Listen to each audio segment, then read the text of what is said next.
Sound to whales is everything. It's their hands. These are animals with the biggest brain on Earth and the most powerful sonic apparatus. They spend a lot of their time deep down. They're diving for an hour at a time in darkness. Just like a submarine is echolocating, they ping a signal out and then they wait for that signal to bounce off something and come back as the signal. And from that information, they could get an idea of what's there. They constantly click, and that click sometimes can be really loud, and you can feel it in your body. It's like going to a DJ and feeling that bass. Once I had an experience with a sperm whale. It clicked, my ears almost like bounced back. It's really an amazing feeling, you know. You don't develop a huge, complicated brain if you're not using it. Whales have little channels of communicating where they could talk to each other hundreds of kilometers away using sound. Sperm whales make clicks in sort of rhythmic patterns that we call codas. Any family might have 20 to 25 different coda patterns that they use when they're having conversations with each other. And some of them are unique to different places in the world. In the Eastern Caribbean, they make a lot of what we call a 1 + 1 + 3. That sounds kind of like this. And that's only ever been recorded in the Caribbean. And it's been identical for the last 35 years. These are really different ways of life that are being labeled by these coda patterns. In the same way that human language is kind of a shorthand for where you come from. You can make a lot of missteps when traveling simply by speaking incorrectly or introducing yourself differently. Do you hug? Do you shake hands? Do you bow?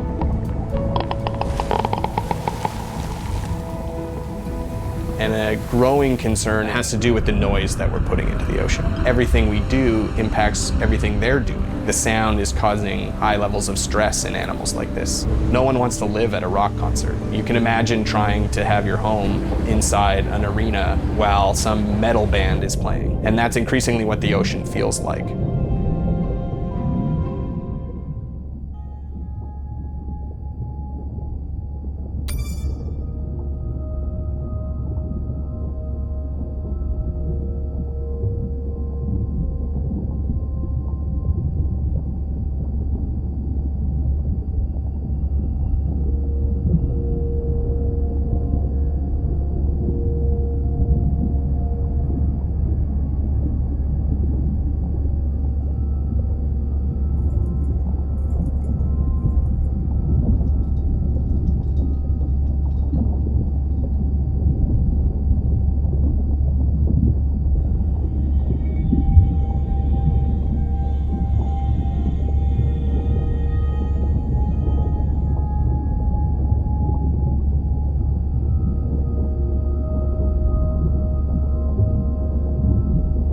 It's Irina. Since there's no dive today, I'm going to lose myself in the wet lab to work on those samples you sent up from the brine pool.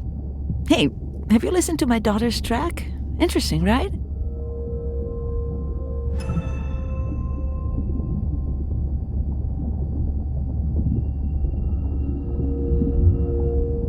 Mirai, remember the tag we found on the turtles? I put it out on the network and I got the strangest message back. I'm going to take a tender to a small island nearby and check it out. I'll explain everything later. Still no mapping drone, by the way.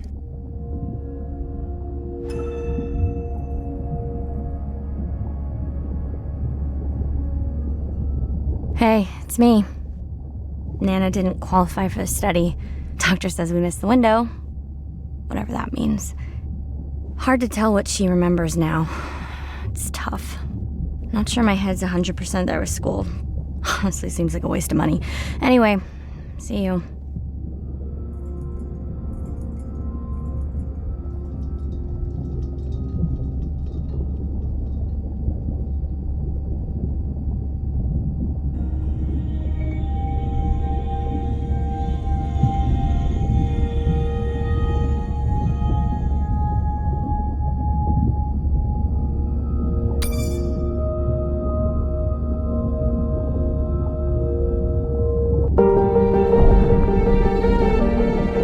Brine pools are amazing habitat. It's a lake on the bottom of the ocean. And it's this surreal seascape. Chemically, each one of them is unique. These brines undoubtedly contain bacteria, archaea, and viruses that are unknown to science. We know that they're incredibly rich in undescribed life forms. They have the perfect cocktail, the perfect recipe for life. These sites aren't just salty, they can be violent, characterized by eruptions and incredibly unstable conditions.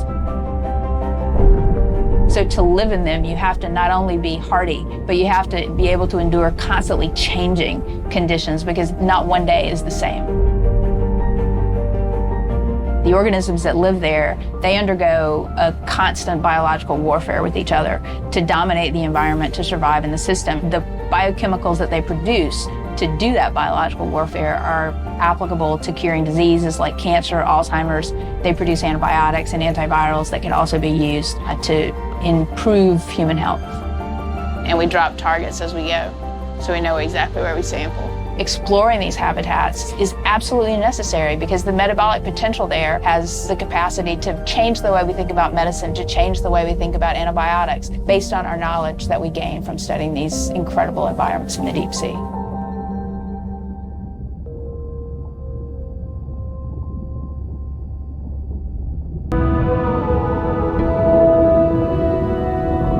Imagine if I was sent in to go study the Mona Lisa and I come in with a pair of snippers and I'm like, I'm gonna need to cut this baby up a little bit to see what kind of chemical composition is going on there. Like, you wouldn't do that, right? We don't have to kill these animals. We don't have to kill to understand. If we could do a single cell, that means we don't need to kill 20,000 animals to be able to really understand that one. We could do our work much more non-invasively. So we are working this year on a new project to deploy tags on orcas.